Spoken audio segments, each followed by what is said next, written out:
you know, if you gank down there and get the AD carry rolling for themselves. It looks like they want to put a stop to that very early on. Well, I want to keep my eyes on the jungle picks and bans, see if there's any pressure in that pool, whether or not we can get our hands on a Lee Sin again. That'll be quite exciting. As phase 1 here, Aatrox, Irelia, Akali, Kai'Sa. This just feels like patch 8.19 OP picks. Tom Kench has banned out their targeted towards What are we missing? K. What are we missing? There he is.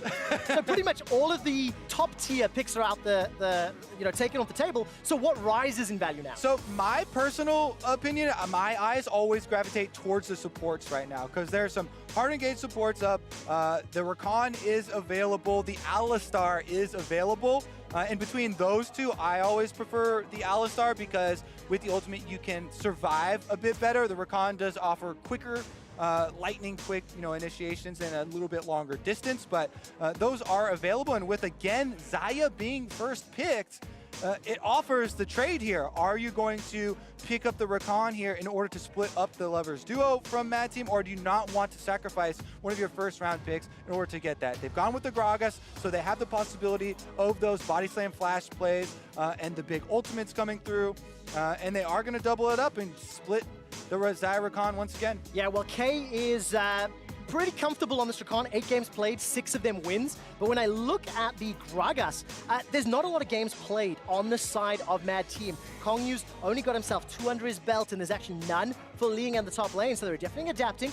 Edward Gaming, they're going to lock in the Leona once again, and I think that was also into Rakan during the play-in stage. Similar strategy here, forcing the breakup of Xayah Rakan and then looking at something that is tankier than him and will have crowd control answers for a Rakan possible engage. Because, I really do like this champion, designed with very clear strengths for long range engage, very quick engage, but Rakan is a very squishy champion, and we've seen people that, aren't as quick or as seasoned on the champion just go down very early on in the team fights. And not only is it a lane phase answer with Leona, who can just lock him down with stuns pretty easily as far as the melee range goes, as far as the E as well route, but Syndra again into Rakan makes playing team fights so difficult. As we stated in the previous game of KT Rolster versus Team Liquid, Syndra, even when she's not fed, it's so hard to get around the long-range stun, the knockback,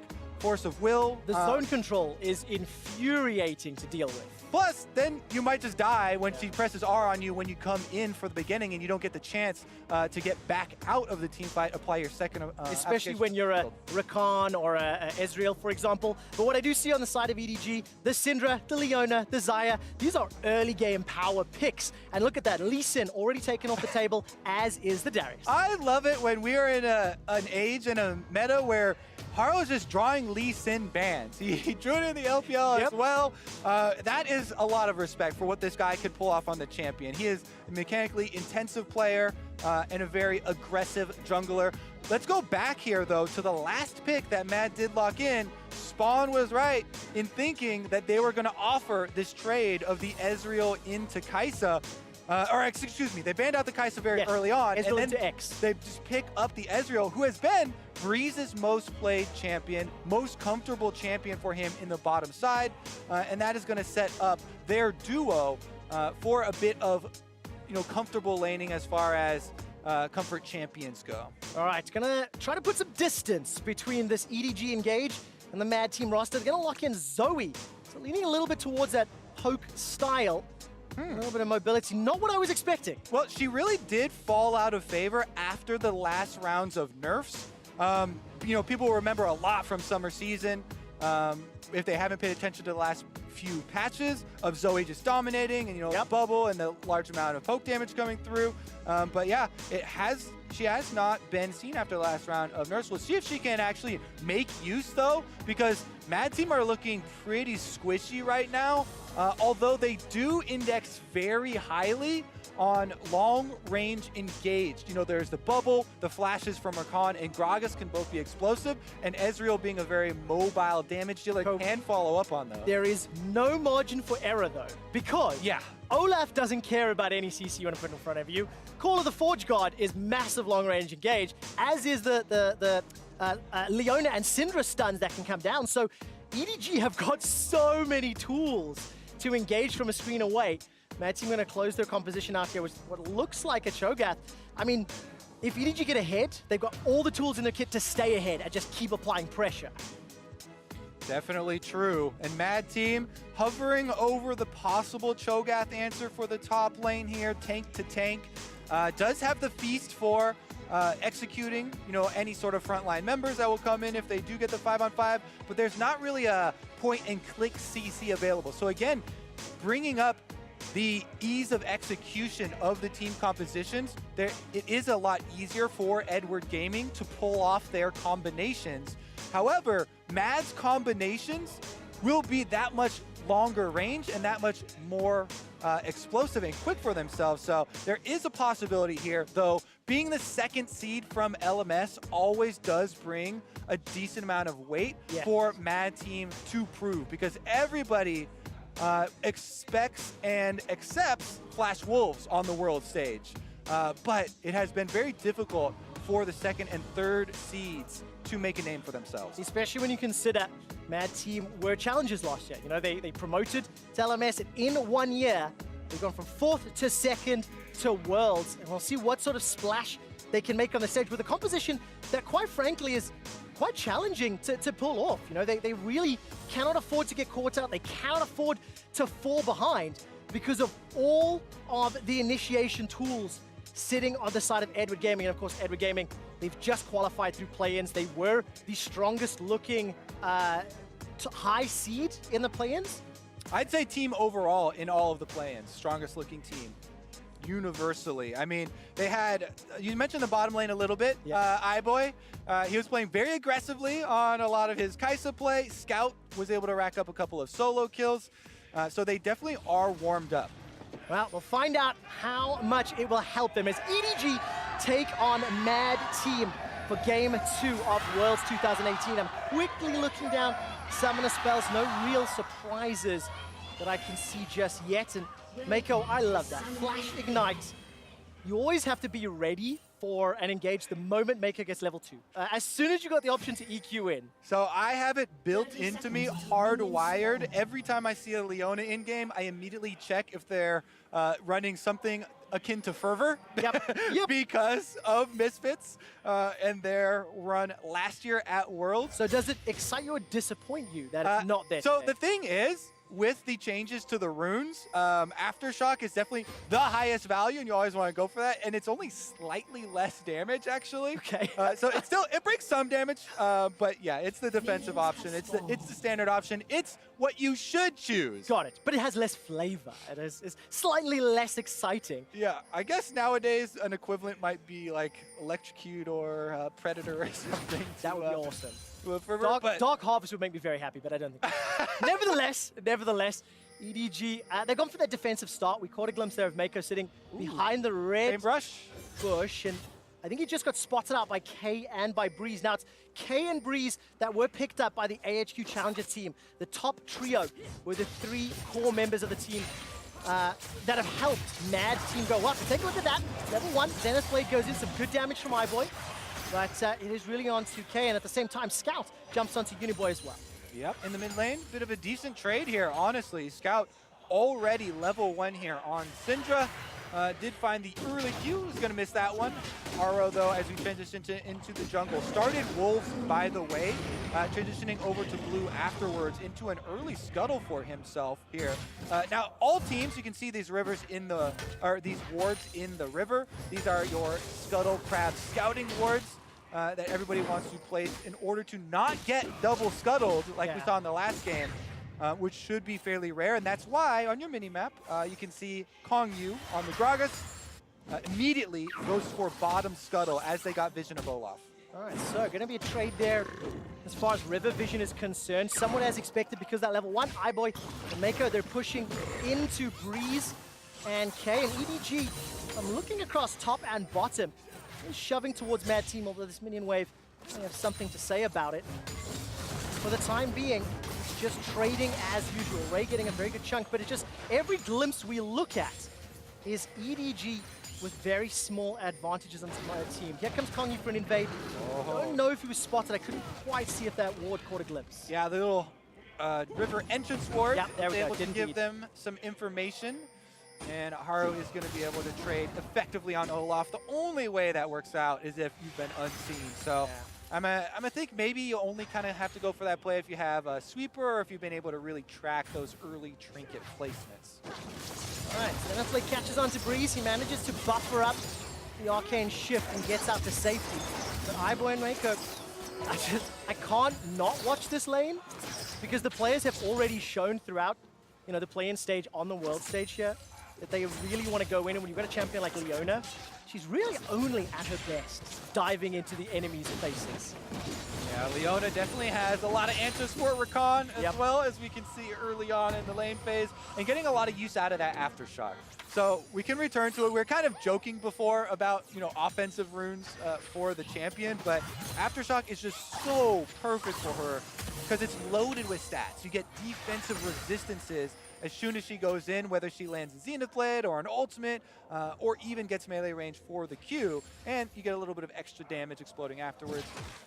Meanwhile, Ray does get deep vision. That is one of the #1 things I want to look for with top laners when you're pushing up like that, to use your extra time, those extra 10 seconds to go get a deep ward on a jungle camp. So now the Krugs have been warded, and Haro is chasing Kongyu into his own jungle already. There we go. Olaf is jumping into some situation. I'm waiting to see whether or not Kongyu and Uniboy want to respond. Scout has already got the first move, and they're going to contest the first big chicken. Sleepy Trouble Bubble comes down, as well as a long-range Paddle Star, and this is a low HP Haro! Spell Thief helps secure first blood for Mad Team. Kongyu's not done yet. Look at the paddling! That's going to be flashed away from by Scout, and Uniboy almost found a second. Uniboy collapses! I was worried for him in the 1v1 solo lane going up against Scout, but in fact, it is Jungler that is going to give over the advantage. Red buff now on the Zoe. Bottom lane is getting a little spicy, though. Oh, very well played by Kate and Breeze. They get out to be engaged, manage to re-engage as well. Now, Ray dashes forward onto Liang. The Mad Team, they are the ones that get the advantage, and it is so important that it's Uniboy that gets that first blood gold. He already picked up the Merc Treads, and Kay is trying to hold on to Mako because I think iBoy just finished his recall. Yes, he did, and he's got himself that BF sword. All right, EDG opted to put in their young blood Haro in for their first group stage event game, and he goes for an invade, gets caught with the Sleepy Trouble Bubble. You know that as Zoe, that's going to be enough burst damage. Scout, you could say maybe he had the option of walking up to block that Paddle Star once the bubble had landed and deny some of that burst damage. It does feel bad, but maybe that would block enough damage to save his jungler regardless. Now he's going to have to deal with a Zoe with red buff. Here we go, though. Top lane, he's back out on the map and already wants to make up for it. All right, so this is the Haro we somewhat expected. Likes to be proactive, likes to look for options. Ray has access to that Call of the Forge God and has thrown it down. Liang's Rupture is going to get taken away from him. This is just a fairly easy kill from Haro. Jumping onto Liang. Yeah, if at first you don't succeed, just gank again. Haro uses Predator this time around. He was able to get his purchase off and finds the kill in the top lane for former North American LCS player Ray. Definitely showing up. We actually talked about EDG's, strong early game during picks and bans, Kobe, and I've got some stats that I want to throw your way. Taking a look at some of their team KDA, sitting at around 4. Their goal difference at 15 over the course of the summer split. Averages 773, and one of the big reasons, one of the big, strengths in that early game is Haro and his impact in the early game. We'll get to in a moment. The Zenith Blade comes down onto K, but there isn't enough damage just yet. And there we go. Kills plus assists, 3.2. Goal difference, 4th for his league, and it's only the kill participation. That's a little lower than the rest of the league. Yeah, notice they used the stat kills plus assists at 15 instead of, KDA or something right there. He also got a death early on, but he was able to create some, early action there. Does get the kill. We'll see if the kill and red buff towards Uniboy in the mid lane does translate into further pressure, because as of right now, Scout is moving up with Syndra, and he has 2 members of his team. Oh, the portal jump puts Uniboy exactly where Haro wants him. But he decides not to go for the kill. Haro's caught out. He's bounced back close enough to get a kill onto Uniboy, but Mad Team find 2. Uniboy, oh no! It was was such a good counter there for Mad until he comes back in the green. You know, it has happened so many times when the solo laner, Trevor, wants that kill credit even though they're on low life, could have walked away, and, you know, Kongyu would have been able to finish off that extra kill too. Regardless though, it's still a great counter from Mad, and it's still a 1,000 gold lead over EDG. So let's take a look at this Acer Predator replay and see how it all started out, because EDG started out, we think it's lights out for Uniboy. But he gets down to, what, 20 HP there? Kongyu flies in like a superhero on Gragas, gets the kill, level 6, pops his ultimate, but Uniboy still close enough for Olaf to be able to just turn around and throw the last axe. You gotta back off, Trevor. You have to do it. Greeding can cause problems, and Kongyu, all credit to this guy. He's up 20 CS over Haro. He's been in the right place at the right time to have 100% kill participation. This was the #1 all-pro jungler for the 2018 LMS Summer Split. Look at EDG, they've got a 4-man stack on this blue buff. That's a gigantic signal. It says back the hell off, Kongyu, and they will secure that one. But Mad Team, they've still got themselves an 800 gold lead. There's a small CS discrepancy in the mid lane, but they're going to be pretty happy with the opening 10 minutes of this lane stage. Yeah, I think Mad Team are pretty happy, you know, as far as the early success, especially of their jungler. That right there, though, was a very smart play from EDG. I like their communication.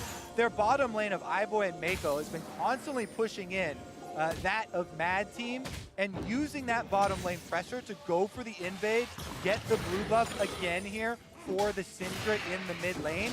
Scout already is racking up the CS lead now against the Zoe, and him being level 9 is looking for possibilities to blow him up. Yeah, thankfully the CS discrepancy does not equate to a gold lead.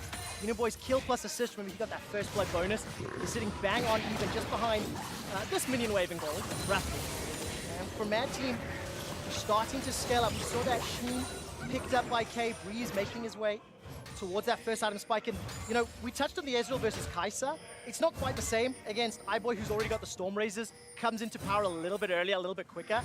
But what do you make of these two AD carries as we progress now into the 2-item, 3-item, you know, mid-game stage? So is Breeze going to be okay? So Xayah, to me, has always been one where I actually feel comfortable in a quote-unquote crit marksman with a fairly smooth build path and scaling options, because Xayah does scale pretty well with, you know, cooldown reduction and attack speed and all of these things that you can get early. So it's not like you're sitting on one of those Caitlyn S champions where you have to get a lot of crit multipliers. Just with, you know, the invention of the Storm Razor, a single item feels pretty good, and you can see why, you know, iBoy has been able to push in quite a lot with the Leona leading the way. It's really the combination there with them having the extra tankies coming from the support and the lockdown. That they feel just fine scaling, you know, towards the double item power spike. Breeze, though, he has so many games on Ezreal. Yes. This is his comfort champion. This is the situation that he likes to be in. As soon as he can start to transform these mana pieces into real items, then he'll feel a lot better. So this is still kind of the lull of the game. Now he gets his Iceborne Gauntlet at least, so there's some armor and some kiting potential, and he's starting to feel a little bit more confident. All right, first dragon of the game is a mountain. It seems to be a point of contention right now, but not one that either team's willing to commit to. And my eyes are going to be squarely on the team's decision-making as we get to this mid-game. One of the things that both EDG and Mad Team have shown a tendency towards maybe is some questionable decisions in the mid-game, whether ahead or behind. It is one of the points of criticism that we've had around the #2 seed from LMS, the #3 seed from the LPL. And for EDG, we're going to see exactly what they do. They're still down just a couple hundred gold, and they will get an uncontested dragon. Yeah, smart move here from Mad not to contest at all. Look at that vision. It would be face-checking into complete darkness just for an early game mountain trade against a Leonin that has a Syndra. Like, that is insane pick potential. It feels like we're some fairly similar, you know, team outlines as far as the last game, where EDG with vision control will threaten multiple long-range stuns that will lock you in place with plenty of damage to follow it up in the Syndra as well as the Leona. So you have to be very careful when you're working for the vision game and use your information accordingly. And I'm going to keep my eyes on Mad Team's flashes.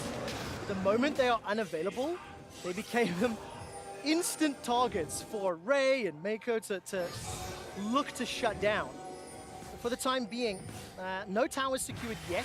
13 minutes in, Mad Team trying to react a little bit. It feels like EDG have made more movements on the map. You know, we keep seeing multiple members moving towards the mid lane or roaming towards the jungle. And only now have Mad started to shuffle their players around just a little. Yeah, it has been EDG with CS leads and pushing leads for most of their lanes for most of the game.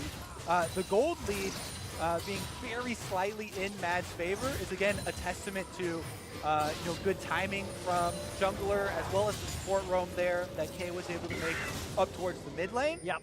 Yeah, exactly. You bring up the point, though, that EDG have been the ones with the pushing lanes, have been the ones trying to set up that vision a little bit quicker, and we'll see if they're able to, convert that into some more proactive plays for themselves. Right now, Kongyu back out into the river, trying to fight the good fight of vision and take away some of those opportunities. And of course, one of the guys definitely leads the way when it comes to decision making on the side of Mad.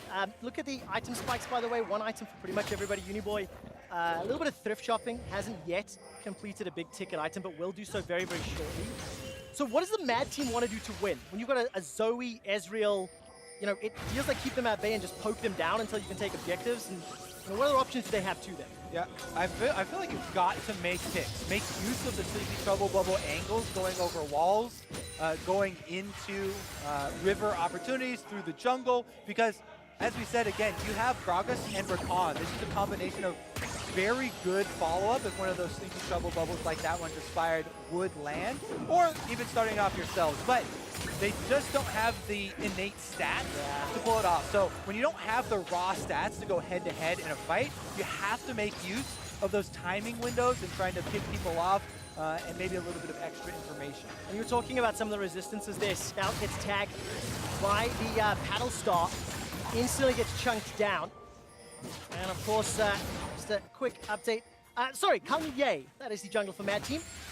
It's not you, as I was saying. Thank you for the update. Kang Ye and Kay now going to get into a little bit of a battle over the Scuttle Crab, waiting for the Solar Flare or a Zenith Blade, some sort of initiation tool from Leona. Decides to hold the trigger, still sitting on Flash. And it's just a contest for objectives. The towers still standing everywhere as 80 carries have now swapped to top lane, and Ray and Yang are now in the bot lane. We saw them trading just a moment ago. Yeah, you can tell the fight over the vision of the river is paramount, because that's where all of these plays that we keep trying to set up are going to come from. Now, you also need to take stock of the durability of the towers. Yet, the one in topside is the most healthy for Mad Team. Mid and bottom are very close to falling. So EDG have slowly been wearing away. In addition to the CS leads that they've gotten in their lanes, they've also gained some tower damage. On top side, Breeze is able to survive for a few seconds longer, but not much longer, as the undertow from Haro comes over the wall. I thought the Arcane Shift had it, but he did not. Arcane Shift and Flash from Breeze cannot keep him alive. The Leona combination does find him, and EDG get another kill for themselves. So those towers that we just mentioned might start to fall. It's going to start toppling like dominoes. And of course, there's a couple of pings there onto the Rift Herald as well. Haru's already in position with Scout coming up for support. So this will be another objective, another tool that EDG can twist as they take a lead of the game at 17 minutes. There's no contest here from Mad Team. They were all recalled, they were all back, so a big swing in control for Edu Game. In addition to no contest on top side, there's also nothing that Mad Team can trade on the weak side of the map. Yep. Because EDG were already in control of the Dragon. They took the Mountain Drake first before rotating to the top side of the map. They get to check all of the boxes here. Unanswered kill, unanswered tower, and the Rift Herald collected as well. So a worthy investment of 4 players up to the top side of the map. Here we go, it's Mako's initiation, even with him getting away from the Solar Flare from Mako and getting out of the combination. Highboy was able to stay in distance, just running at him, finishes up the damage, and EDG happy to find the last hit. Yeah, find the last hit, take control of the game. They were down in gold, now they're up. Swung that one around with the Rift Herald as well. that will be another tool that allow them to just extend this lead further. You mentioned the tower HP, Kobe. Mid and bottom is very, very low. Plus, there's a Mountain Drake to contest for, so EDG have got a plethora of objectives to play around, and it really just feels like they can pick and choose which lane they want to focus on before they go for Dragon.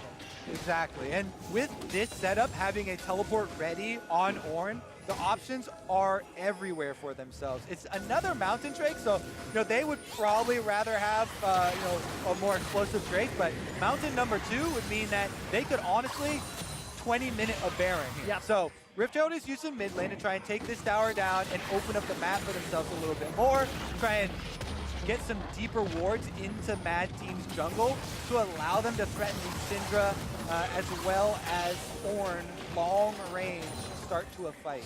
Well, that chunk was pretty sizable in the mid inner turret, and now EDG have got positioning.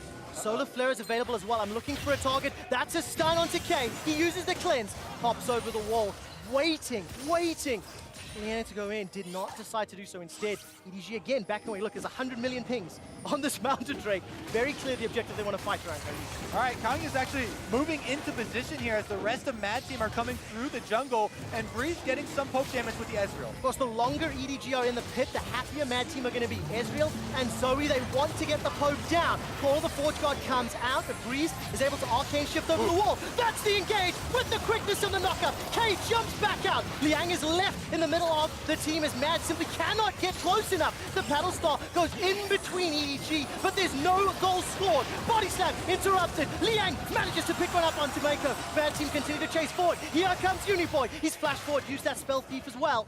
And they're going to back away. Mad Team win the fight and get the Dragon. Huge team fight for Mad Team because they're able to put a stop to Mountain Drake number 2 with Baron right about to enter the map here. They get some gold back for themselves, plus they get the Elemental Drake buff, and they get a little bit of breathing room to push out their lane. How good was K's engage? Because it felt fantastic to me. Caught 3 or 4 people with the quickness, as well as the knockup in just a moment. Well, let's take another look here, Trevor, because the timing comes through with the teleport. It's a good initial disengage here. You see Flash and Arcane Shift get Gragas and Ezreal both away from the initial movements.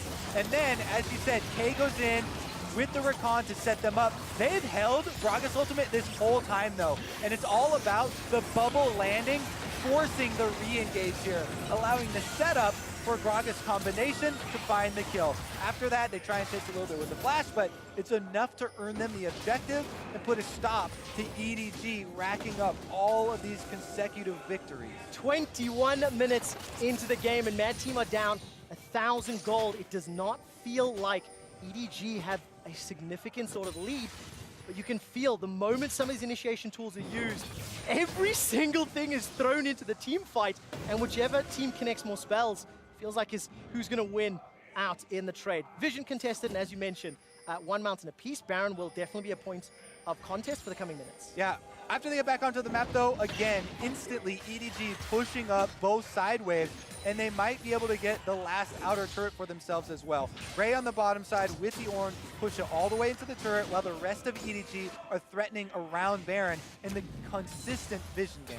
And of course, talking about Ray pushing that wave, you can see he's up 20 CS over Liang in the mid lane. It's a 40 CS advantage to Scout. In the AD carry position, it's a 30 CS advantage to iBoy. So these small little advantages, it's difficult to ignore them because they can build and develop momentum as the game continues. I mean, iBoy's got himself the rapid fire cannon. He's on the Xayah. We know he likes to play forward in his opponent's faces. So it's going to be very scary and a trouble for Mad Team to deal with when he's got so much mobility. That being said, we need to give credit where credit is due. We set it up in Champ Select as there is very little margin for error for Mad Team with the low health bars on this squad and high amount of mobility that you have to make use of that mobility. They actually pulled off a very good disengage for the initial round of crowd control that EDG threw out in that fight, and that's what allowed them to then get the follow-up chase kill there with the bubble landing. So good execution in fight number 1. They're going to have to consistently pull off that similar level of execution as the Baron now makes the rewards for the next team fight much, much heavier. And definitely going to put a lot of the disengage, the communication, the decision-making on Konya. You know, 100% kill participation still. And right now, he's dancing around this Baron vision. With EDG, they've snuck their ways up. Sleepy Trouble Bubble has found iBoy, but there's no further follow-up. True Shot Barrage does tag him. Top laners, by the way, on the bottom lane. Liang has no teleport available, so advantage to EDG if they can initiate a fight. An interesting little difference there in the bottom. They do have a Warmogs already finished for Ray, and I believe he has hit the health threshold. So him pushing in the 1v1. Whoop, as we get a stun here. Not going to be any sort of follow-up, though, as the plant is now popped. Anytime one of those stuns does land, though, take a little bit of a pause because there is a lot of follow-up. Regardless, though, the health regeneration is going to allow them a little bit of extra push in the side waves. You can see Ray back right off, full health here, whereas laying on the Cho'Gath, he builds for the Righteous Glory, for the team initiation, for that engage. Give them a little bit more stability to the team fight, because you can pop Righteous Glory on Cho'Gath to get in there and force the fight, get you the gap closer that you really need that Cho'Gath is kind of missing from his kit, where you can more easily land those abilities like Rupture that are very critical. Well, it's 25 minutes coming close to it, and Mad Team, they've been able to fend off some of the initiations that EDG have put together, and quite like Zoe Ezreal options as we get later into the game, on the condition they have their flashes up, and they can avoid this all-in power and the CC that comes from Ornn, from Syndra, from Leona. You can see Haro and Scout. I don't want to use the word tunneling, but it feels like it's a bit of tunnel vision here on Baron. There's a bottom outer turret that's not committed for really. And EDG are now pushing into this right-hand quadrant. They continue to step forward. Sleepy Trouble Bubble will find Reiko. There's no further follow-up. Decent enough damage. But again, nothing enough for Mad Team to actually feel confident on an engage. I take that back! K decides to jump back in. That's a defensive flash. Here comes Liang. Remember, he had no teleport, so he's run all the way up. The Rupture will force Ray to flash, but now Scout has joined the fight. And that was only with 4 members. They didn't even have Zoe there. The re-engage is up. Oh yeah, but all the damage is on Liang. This is good for Mad Team. There's the body slam. Featherstorm comes up. They managed to find themselves a kill onto Ray. 5 versus 4, and Mad Team are looking for more. Scout, Haro, and Maiko, they're going to hang out inside their jungle. Do Mad start the Baron or not? And the question right now is no. Great use of the Gragas ultimate once again from Mad Team here, and now with the extra kill, they're able to push in on the mid turret, finally fight back some territory for themselves. Breeze moving up on the Ezra, and they're looking for the bubble. Keep your eyes for a Gragas engage. The flanking power is there. That's a defensive flash from Scout. Instant reaction time. Lands on a solar flare, and Konya buys some time with that stopwatch, but he will go down. The tower is not yet secured. It's 1 hit away, and EDG, they get a kill, and they hold on to their turret. Oh, he finally makes a misstep here as Mad Team reach too far under the turret, and they get cut down. Scout's reaction time is insane. Gragas showed for a millisecond, but here comes Uniboy. He blows up Scout with the long-range paddle star, and this is now 2 teleports coming down. Ray has jumped into the fray. Breeze has got flash available once more. Gets tagged by the first part of the Forge God, but not the second. Uniboy looks forward. There goes the Sleepy Trouble Bubble. Two-Shot Barrage won't find any targets, and Mad Team maintain control for now. Yeah, great reaction, but can't react to that one. Uniboy is able to get in, gets another kill for themselves. And we're back to a stalemate here. Both teams trying to reset to push out their opposite waves. Ray heads to the bottom side, while Uniboy is trying to clear up top. And let's take another gander at this team fight. Gragas tried to get in. Insane, as you were saying. Scout is able to reactively flash away from the Gragas coming over the wall. You gotta think that they had an inkling that he was there and coming in for it with the way that Mad Team were posturing around the turret and threatening that dive. But still, really nice movement there. They get the turnaround. Mako on the Leona answers instantly, finds him over the wall, and turns around the kill for EDG. The 8 health that kept that turret alive were finally taken away in the end here, and Mad Team does get that gold, bringing the game very, very close here. But man, we definitely had an exciting couple of games to start this group stage off.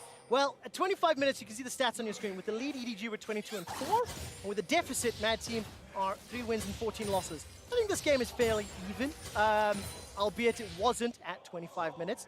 Mad Team are showing they can land the right tools. I was nervous about the composition that they had, about potentially being engaged over and over again by EDG and not being able to dodge the skill shots, but they've shown they can. They've shown they can negate the threat. They've had good vision, and now Mad Team are set up in this mid-game to try and contest either for Baron, which is looking like they were going towards now. All right, the thing that Mad Team have to watch out for now, that they've been able to fight their way back into this, is an Ornn ultimate through a jungle corridor, because that can burn a lot of cooldowns, flashes and champion dashes just itself, and that has a lot of follow-up of a Leona stun from an ultimate, you know, the long-range Syndra coming through. So those are sort of the three main large AoE crowd control abilities that EDG are trying to focus here. Mad Team so far has done a good job, just like that, of disengaging and avoiding those hits while landing their own skill shots within the small confines of the river here, where we just saw the last team fight. Haro now moves in, and there it is, right through the jungle! There's a narrow corridor, but the target is only Liang. He's got no flash available, but he's chain CC,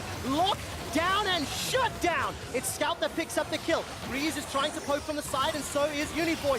Mako gets obliterated. Here comes Konya, gets the barrel down. So far it's a 1-4. He's going in! Looks for the knockup, but he will only find Ray. K goes down, taken out by iBoy, but the damage is drastic, and a sleepy trouble bubble sets Scout up to get dunked down. Here comes Breeze, hopping forward with an arcane shift off arcane shift, finds Ray. Haro slows down. Mad Team, this is mad. They are tower diving, and in a turret, and Uniboy will just get out of range.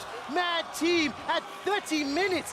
They chase EDG into their own base. Mad Team going deep in the paint, and they chase EDG all the way back. Oh, he's not done yet! Boom! There's the flash! Oh boy! What was that? That is iBoy!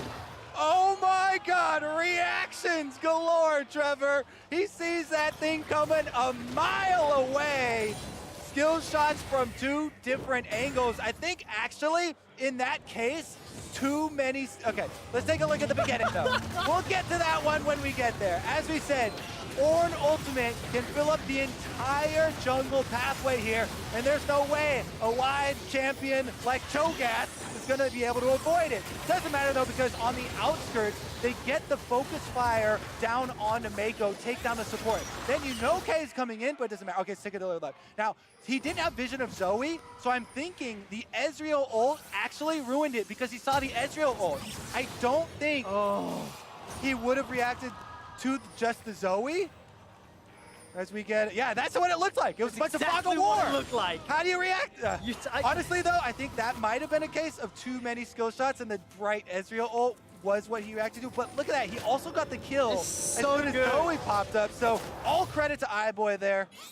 And I'm so glad that we set up Breeze's Ezreal before this game began. 8,380 teamfight damage. 3-item spike was hit before it. And despite the fact that Liang went down first, remember he was caught out by that Ornn ultimate, Mad Team got enough poke on key crucial targets to continue the chase. The one thing that I am noticing, Mad Team on the re-engage is how they win fights. Their team comp is not particularly great, maybe at starting a fight. They don't want to then get easily caught by all that CC. And Cho'Gath is the perfect one to get caught if someone's going to get locked down. Yep. He was able to soak up a decent amount of cooldowns there, and it's all about the offensive players trying to make use of the few seconds that someone is going down on your team. You don't run for the hills when one of your team members is getting focused. You look for counter damage. They're landing the bubbles, they're landing the Ezreal skill shot, and that is what is finding them their kills. Credit to Spawn for pulling off the Ezreal intro on the analyst test before this one happened, because Breeze is definitely delivering. Even though he is down in CS, he does not have the crit multipliers.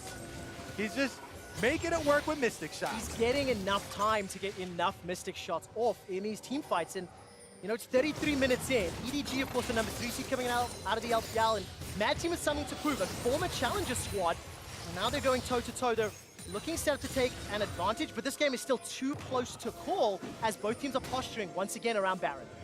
It really is difficult to put a gold value on mobility as far as getting out your damage. Because if you just stand there and auto-attack each other, of course, the crit marksman is going to be able to put out way more. But long range has been the name of the game for Mad Team.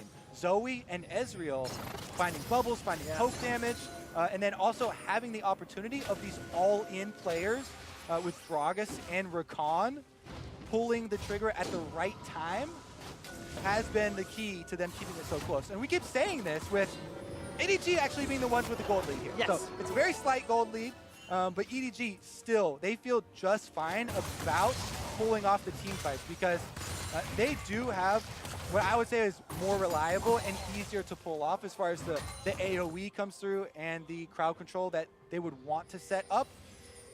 Especially when you start looking at the objectives you have to play around at this stage in the game.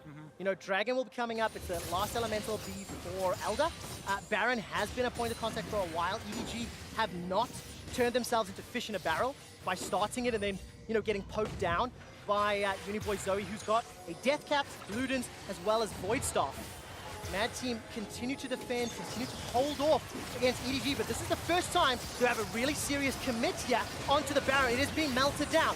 Sleepy Trouble Bubble will catch onto Ray. Mad are coming in from the flanks. Breeze on the bottom, Uniboy now spinning around. Baron has been peeled away, and EDG running for their lives. Mad Team have thwarted the Baron attempt for now. And Mad Team have the inside track on the mid lane here. They're trying to push up the minion waves. EDG, though, very happy to get that Scuttle Crab on their way out. Ray's not done getting through the jungle here. He's got his flash available to him. Oh, but the knock-up onto Ray.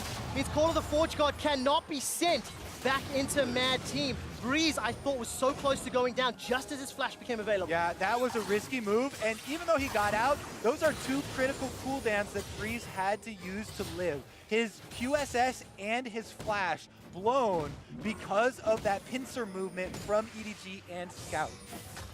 Okay, so 35 minutes in. Kobe, which team composition do you prefer when we get later? We don't have time to answer that question now because Mad Team, they're starting off Baron. K is sitting on the flanks. Flash is available, quickness is available, and he's trying to get out of range. A crucial target needs to get caught up. Where is K's engaged? Oh, it's right around the corner. Call of the Forge God is on cooldown, so Ray cannot disrupt this. 4,000 hit points in the Baron. Scats of the Week has been used. K just got spotted out. So Mad Team, they're found the engage. They get a knock up onto Hardboy, but all the damage is being focused on Ray. Solar Flare comes down, and it's a kill onto Konya. There's a tower killed somewhere else on the map, and now EDG are running for their lives. Paddlestar finds nobody, and Mad Team in a 4 versus 5 are pushing EDG back. There's the flash forward from Freeze. Call of the Forge God comes out. It catches onto Liang. He's killed, but there's simply not enough focus. iBoy finally goes down. Uniboy found him in the chaos. He's not done yet as Breeze is now jumping forward. I'm so impressed that Uniboy found the kill onto iBoy, threading the needle in that team fight. iBoy, U-Boy, they're all getting all the kills here, flashing in aggressively to try and move the meter on this game. But again, we draw pretty much a stalemate. Let's take a look at how it started out. Flash from Ling is used pretty early on. Ray has to get over the rupture, and look at the engage from K. He does get them, but the turn is better from EDG. Leona, more tanky, able to lock down the single Gragas and burn him before any sort of reaction is be able to be made. But then it's iBoy without even the tanks turning around. Usually when you see that, you'll see them all turn at the same time, but iBoy just goes for it. Tries to get the crits here onto Breeze, finds single kill. But now we're back at it, Trevor! This is round 3! Let's find out if it's going to be a knockout or not. Mad Team are inside the Baron pit. Look at the minimap. iBoy is 1.5 miles away. All right, this Baron's going down. 5,000 hit points. EDG, they found their way into the pit. The quickness is available for K, but he needs to find some targets. Call of the Forge God comes out as Breeze finds a way to flank, trying to force away Scout, and that's some pressure onto K. They found themselves a kill onto Ray, but it's at the cost of Breeze's life. It's at the cost of K's life. All the damage is now on iBoy and Uniboy to try and finish this one out. but the Baron is stopped. The Baron is thwarted. It's a 2-for-1 in favor of EDG. A single member advantage here from EDG means they have the run of the map. They can push up the mid lanes, they can collect the Cloud Drake, or they can return to the Baron, Trevor. And that was such a good split from EDG in that team fight. They had 3 members chase up to the top side to get the extra kill, while it was just iBoy fending for himself with the Xayah in the river, holding off 3 members, buying time for this setup. Do you believe it can be stolen? There's no feast available. Kongya's got himself a flash as well as that body slam. Sleepy Trouble Bubble allows a secure of the rupture. Crucially, Baron has been reset. Mad Team have done enough for now. iBoy looking for a fat man. Gets a couple of autos down as the Solar Flare slows down Uniboy. He's got no flash available. Goes golden, but here comes K. Quickness is on cooldown. Uniboy gets burst down and blown up by iBoy. The call of the Forge God comes out. That's a double already as EDG are looking for the advantage. A shutdown onto Liang. K and Breeze are running for their lives. It's a 4-for-1. 3-for-1 correction, as the minions are helping out K and they're helping out Breeze. The Baron has been stopped if there's any solace to be found. And EDG, they once again turn. They once again go back. Round 3, won by EDG. EDG minions are also doing work. Look at the giant minion waves of both sides that have built up. Those are almost 4 minion waves worth of cannons stacked up, trying to take down the inhibitor turrets themselves. That will allow EDG to finally get some alone time with the Baron. Kobe, this feels like the final difficulty of Odyssey, where you spend forever fighting in just one area of the map. EDG will get an uncontested Baron after what feels like an eternity of challenging for it, and you can hear the fans in Busan as EDG get their first significant advantage in 40 minutes of game time. What a well-fought Baron dance, my friend. That one was exhausting. And now it will be a completely different game. Let's take another look at the latest chapter, though, because this was a spicy one. This was EDG returning to the scene of the crime. They go all in on Uniboy. And look at Ray. When he teleports in with this Ornn, lands the ultimate easily through all surviving members. Then, on the outside, the only one left with any sort of damage is Breeze. They took down the Zoe at the beginning and took out the possibility of that big burst damage that was keeping Mad Team getting a lot of these counter kills throughout the team fights. But now it is EDG stacked up with Baron buff, looking to get inside Mad Team's base. And it's so difficult for Mad. You can answer on a Zoe and a Cho'Gath as your primary forms of wave clear. They're doing a decent enough job here in the mid lane, but look down bottom. EDG have managed to push fairly sizable minion wave down there. Breeze playing very far forward. He's got flash available to him. And trying to get some semblance of control back in this game. Now remember, all of Mad Team's fights that have looked very good for them is when they have dodged the initial engage and then re-engaged with the power of that Cho'Gath, with the power of the Gragas. There's no room for error, but there is possibility for them to win some team fights in this game. Mako manages to find a Zenith Blade onto Liang, who's got about 10 bajillion hit points. Yeah, the Stone Plate used is a really big cooldown, actually. Stone Plate adds quite a few seconds to the survivability of one of the frontliners. At this stage in the game, a lot of the DPS can actually cut through him without it. All right, take a look at K. He goes for the flash quickness, won't find a key target just yet. But Mako won't find one either. Following iBoy, he's alive for now, but gone very, very low. He catches out Uniboy. Mako gets another. The inhibitor goes down to Scout, and EDG with one Baron buff are looking to finish this game. There's a stun there onto Breeze as the Nexus turrets are starting to fall. Edward Gaming took 40 minutes to get onto the Nexus, but they're gonna pick themselves up the first win of Worlds, turn their attention for a couple extra kills, take down Breeze and Konya, and Edward Gaming take down Mad Team. That was one hell of a game, Kobe. The crowd still going wild over what must have been 20 minutes of Baron fights, Baron skirmishes, Vision Wars, the River Odyssey that we had. It has been a long time since I have witnessed such a beautiful and extensive Baron dance. But that was about... Beauty is in the eye of the beholder. It is indeed, and I found it gorgeous. but it raises some questions. You know, we talked coming into this game how both of these teams, EDG and Mad Team, have some question marks around some mid-game decision-making. I wondered if EDG could have done some other options in that mid-game, but they eventually got Baron. They eventually won their team fights, and it was, once again, iBoy being in their face, being forward flashing, who was extremely pivotal in those moments. Yeah, that was definitely a risky one. Does pay out in the end. A lot of credit, I think, to Mad Team, to Jungler specifically. Yeah. Uniboy also, because you know, going over his stats and preparing some of the games and watching some of you know, the later stages from him in the LMS, we were definitely a bit worried for him as far as heads up versus scout. But that Zoe play is what gave them a lot of the surprise factor, allowing them to chase down and the re-engages that were so big and a lot of the burst damage that allowed them to get their counter kills. So his Zoe played it 6 times in summer. He went 5-1 in the LMS. And this game, definitely one of the more impressive ones. It's a pick that has fallen out of favor. So we'll see what he can do later on the group stage. For now, though, let's send it to the analyst desk to break that down. Thank you very much, gentlemen. Game 2 is in the books, and it goes in favor of EDG. But this one, very back and forth, close. Both teams with their opportunities to perhaps steal the game.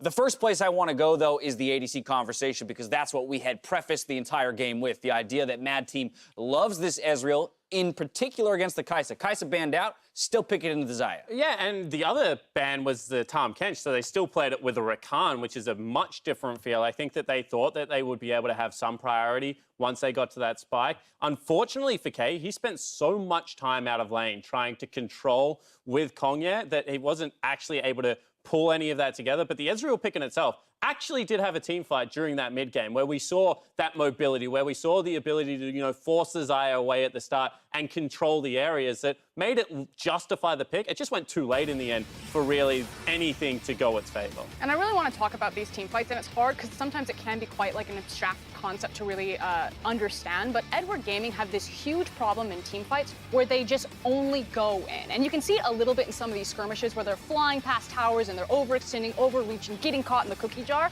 But in a team comp with an Ezreal, with the Zoe, with these champions that have the ability to disengage, to re-engage, to kite, to poke, these compositions work really well against EDG because they have one speed and they have one gear, and it's to immediately go forward. So anytime really long and drawn out team fights happen, this team really struggles to stay consistent over the course of the team fight. Yeah, I also think that's a symptom of the Leona pick. It's not like the champion is able to go in and then out because it doesn't have an out button, but this was the biggest example of that, where Mad Team was able to chase really far into it. I thought this was a great game. It displayed what Mad Team wanted to do. I think it displayed a lot of the strengths and weaknesses of EDG, and definitely more enjoyable to watch than the KT versus TL because of how close it was. Yeah, and I got the region for you. And the other thing I was going to say, it also highlighted the best and the worst, like, of the player tendencies in this game as well. Uniboy struggled throughout the gauntlet run in the LMS. You know, Fofo gave him difficulties in lane, then Maple, like, smashed him, honestly, in lane. But we saw that the riskiness, the ability to generate plays is still there. And I think that we also showed how pivotal K is to this team, and kind of, you know, at the same time, what a liability Liang can be in the top lane at the same time. So I think we got to see the best and worst of Mad Team, and I think even EDG showed up in that regard at times as well. Yeah. Right. I mean, EDG, they also have big map control problems. Yep. It wasn't on Showcase or exploited too much this game simply because it was so many team fights back to back. But think about how long you're spending around a Baron team fight. You know, when you look at perfect League of Legends or very clean League of Legends, it should have been around the vision control, orchestrating a fight that you know you're going to win. Instead, it kind of turned into a bit of an ARAM, and it didn't showcase that EDG really do struggle around that Baron pit. It's part of the reason why they brought Clear Love back into the roster. So having Haro now into that jungle position plays a little bit too bold, a little bit too aggressive, and suddenly EDG kind of go back into this, I'm not going to call it fiesta because they were incredibly exciting, very beautiful fights to watch, especially from iBoy's perspective, but just a very different tempo than what EDG are used to playing in the LPL. That's where I want to go next, the idea of the jungle matchup. Kongye, we had teased him as being kind of the playmaker and, you know, major focus of this team, yes, behind the bot lane, but up against Haro here, Kongye won out early on in the game, to say the least, but Clear Love on the bench. There will be some questions around EDG moving forward, and who do they use? Yeah, Haro definitely made an over-aggressive play at the start. and you could call it a throw, but you have to, as Spawn said earlier, have to catch it. And that's what Kongya did very well to turn the mid lane priority that Syndra had created and the jungle speed advantage that Olaf should have and use it to his advantage by getting kills when they move in. But this is where someone like iBoy is just so fun to watch, because all of a sudden 1v1, you know, the Gragas gets a little bit of advantage, takes top lane wave, so his experience as well. iBoy just walks into the river and says, you're no longer allowed to go past this point. A lot of the rhythm they get in the game for Mad is being able to get some deeper vision, and they got none of that due to, you know, they're just a 2v1 that was happening in that situation. And iBoy will receive our MasterCard Player of the Game for his performance this time around. Again, in talking about those ADCs, there was kind of the point. That, you know, that gold value point where all of a sudden the Xayah turns on, and boy, did we see that happen. And the biggest strength and weakness of iBoy is that he is not afraid. He doesn't care who you are, he doesn't care what champion you are, he's going to make the aggressive play, he's going to play to kill you. This was gross. And his mechanics are disgustingly good, and they have been all season long. Whether or not he flashed because he saw the Zoe portal or the Ezreal ult, doesn't matter. That's the most impressive play we've seen today. Yeah, either way, it is slick, and either way, EDG came out with the victory here in Game 2 of the day. Final thoughts on the Fongbu Buffalo squad, though, and the fight that they put up, because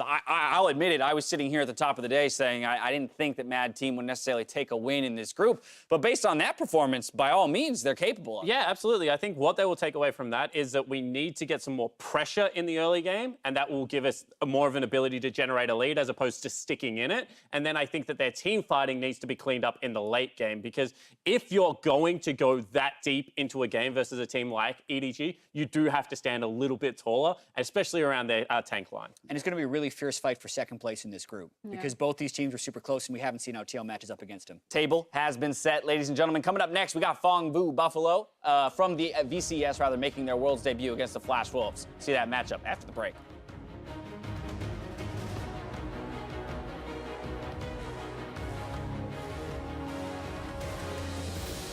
Puts Uniboy exactly where Haro wants him. But he decides not to go for the kill. Haro's caught out. The paddle star goes in between EDG, but there's no goal scored. Body slam interrupted. Liang manages to pick one up on Jamaica. Scout's reaction time is insane. Gragas showed for a millisecond, but here comes Uniboy. Fires Ray. Haro's down. Mad Team, this is mad. They are tower diving. Oh, he's not done yet! Boom! There's the flash! Oh boy! What? Trying to force away Scout, and that's some pressure onto K. They found themselves a kill onto Ray, but it's at the cost of Breeze's life. Quickness won't find a key target just yet. The Mega won't find one either. Following iBoy, he's alive for now, but gone very, very low. He catches out Uniboy, and Edward Gaming take down Mad Team.